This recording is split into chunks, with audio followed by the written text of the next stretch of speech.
सीमा पे घुसे। नहीं भूलना चाहिए कर्नल संतोष बाबू और 19 और जवान जिन्होंने शहादत दी। लेकिन राहुल गांधी का एक ट्वीट है, सरेंडर मोदी। सुन लो राहुल गांधी, देश भारत के 135 करोड़ नागरिक, भारत की वीर सेना और भारत का प्रधानमंत्री एक हैं और कभी समर्पण नहीं करेंगे। ऐसा प्रतीत होता है कि राहुल गांधी बार बार इस तरह के वक्तव्य इसलिए देते हैं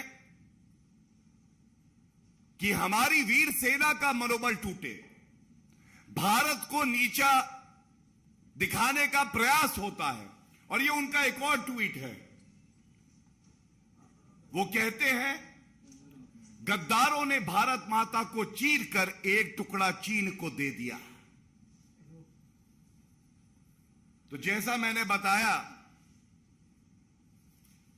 राहुल गांधी जी जब से श्री नरेंद्र मोदी जी देश के प्रधानमंत्री हैं, किसी की हिम्मत नहीं है, हैसियत नहीं है, औकात नहीं है कि 1 इंच भूमि भी भारत की कब्जा सके।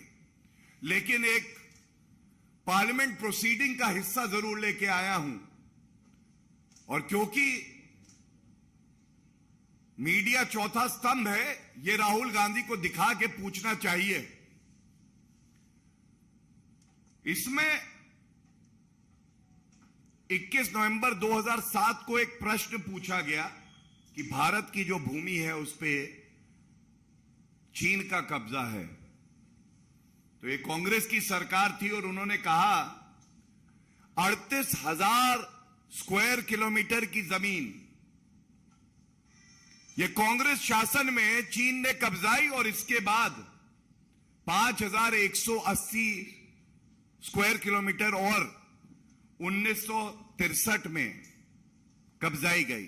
कुल मिलाके 43,180 स्क्वायर किलोमीटर जमीन ये कांग्रेस शासन में गई। लेकिन ये आप भूल गए। दूसरी बात जो आज बार बार उठनी चाहिए, पूछा जाना चाहिए, क्योंकि यही सही वक्त है जब कांग्रेस पार्टी और राहुल गांधी को जवाब देश को देना होगा। मेरे हाथ में यह तस्वीर है। यह तस्वीर इसलिए दिखा रहा हूं, इस तस्वीर में देश से गद्दारी कौन कर रहा है दिखाई दे रहा है। कांग्रेस की सरकार थी, भारत का हित नहीं देख रहे थे। राहुल गांधी और सोनिया गांधी जी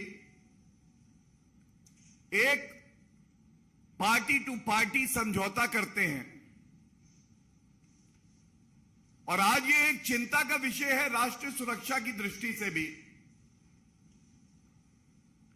यह समझौता आपने आज तक सार्वजनिक क्यों नहीं किया है?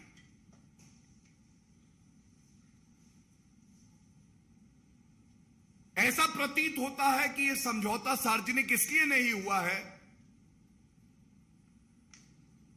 और अगर यह समझौता अभी भी सार्वजनिक नहीं होता तो कांग्रेस पार्टी देश से गद्दारी कर रही है। राहुल गांधी ने गद्दारी की है,